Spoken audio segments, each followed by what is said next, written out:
সারা দেশের মতো টাঙ্গাইলেও তৈরি হয়েছে জ্বালানি তেল সংকট। এমন তেল সংকট থাকলে প্রভাব পড়বে ঈদযাত্রায়। মহাসড়কের পাশে পাম্পগুলোতে পরিবহনের লাইনে তৈরি হতে পারে যানজট।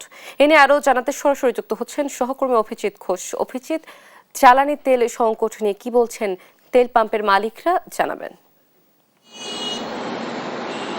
জি, অতসী, আপনি জানেন যে যেহেতু সারা দেশেই এই ডিজেল তেলের সংকট রয়েছে, পাশাপাশি অকটেন, পেট্রোল, এই যে সংকটের কারণে যে পরিবহনগুলো রয়েছে সেই পরিবহনগুলো কিন্তু এই প্রত্যেকটি পাম্পেই তারা জড়ো হচ্ছেন। যদিও এই পাম্পগুলোতে যেহেতু পরিবহনগুলো যাচ্ছে, যে কারণে এই পরিবহনগুলো এক ধরনের মহাসড়কের উপরেও রেখে দিয়েছে। আমার পিছনেই যে গাড়িগুলো একদম কিন্তু মহাসড়কের উপরে, তারা কিন্তু তেলের জন্য তারা লাইন দিয়েছেন এই পেট্রোল পাম্পে, তারপরও কিন্তু তারা তেল পাচ্ছে না। অনেকেই চালক যারা রয়েছেন তারা গতকাল রাত থেকে, কেউ ভোর থেকে, কেউ সকাল থেকে এই পেট্রোল পাম্পে জড়ো হয়েছেন। এইরকম টাঙ্গাইলের অসংখ্য পেট্রোল পাম্প আপাতত তেল সংকট রয়েছে, অনেক পাম্পই বন্ধ রয়েছে, যে কারণে যেখানে গাড়িগুলো যে পাম্পগুলোতে দুই এক জায়গাতে পাওয়া যাচ্ছে সেখানে তারা সিরিয়াল দিয়ে তেল নেওয়ার চেষ্টা করছেন, তবে অধিকাংশ পাম্পেই তেল নেয়। যদিও পাম্প কর্তৃপক্ষ বলছে যে তারা যদি এই তেল পান সেক্ষেত্রে তারা দিতে পারবেন, তাছাড়া এই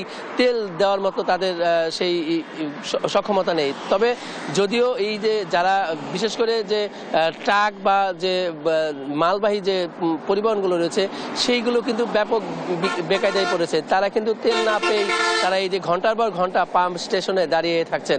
এবং এই যে আপনি জানেন যে কাল থেকে ঈদ যাত্রা শুরু হবে, যে ধরনের যে পরিবহনগুলো যারা ডিজেলের উপর নির্ভরশীল যে পরিবহন, সেই পরিবহনগুলো যদি এই তেল পাম্পে ঘন্টার পর ঘন্টা বসে থাকেন তাহলে কিন্তু এই মহাসড়কের উপরে গাড়ি রাখতে চালকরা বাধ্য হবেন। এতে করে এই যে ঈদ যাত্রায় একটা যানজটের সংখ্যা তৈরি হয়েছে এবং এই যানজটের কারণে যেহেতু ঈদ যাত্রায় এবারে ভোগান্তি পোহাতে হবে। যদি আপনি জানেন যে টাঙ্গাইলের বেশ কয়েকটি যে ফিলিং স্টেশন রয়েছে সেগুলো কিন্তু মহাসড়কের লাগোয়া, যে কারণে এই মহাসড়কে যদি এই পরিবহনগুলো এই যে দাঁড়িয়ে থাকে সেক্ষেত্রে কিন্তু যানজটের একটা আশঙ্কা রয়েছে। এবং যারা উত্তরবঙ্গের যারা রয়েছেন তারা বলছেন যে এইবারের ঈদ যাত্রায় গতবারের থেকে এবারের ভোগান্তি হয়তো বেশি হতে পারে। যার আপনারা জানেন যে ঢাকা টাঙ্গাইল যমুনা সেতু মহাসড়কের এলেঙ্গা থেকে সেতু পর্যন্ত 4 লেনের সড়ক এবং পাশাপাশি এলেঙ্গা থেকে ভুয়াপুর লিঙ্ক পর্যন্ত ফ্লাইওভারের কাজ চলমান থাকায় এই যে এবারের ঈদ যাত্রা আর একটু ভোগান্তি পোহাতে হবে, এমনটি বলছেন যারা সড়ক ব্যবহার করেছেন। এই ছিল টাঙ্গাইল থেকে